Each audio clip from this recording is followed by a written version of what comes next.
3వ అంతస్తులో రూమ్ 3/7. ఆ గది 5 సంవత్సరాలుగా ఎవరూ ఎక్కువ కాలం ఉండలేదటే. గాలి అయి ఉండాలి.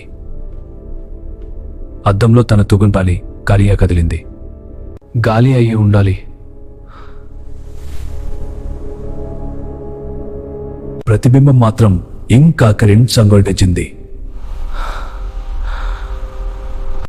గోడల మధ్య నుంచి ఒక చప్పుడు, ఎవరో గోడల లోపల నడుస్తున్నట్టు.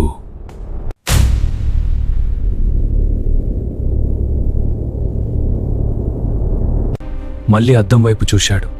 ఈసారి అద్దంలో అతని వెనక ఎవరో నిలబడి ఉన్నారు.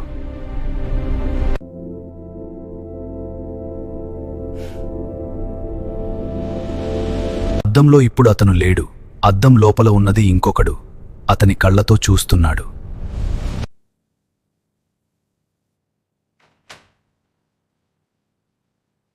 కాని లోపల ఎవరూ లేరు.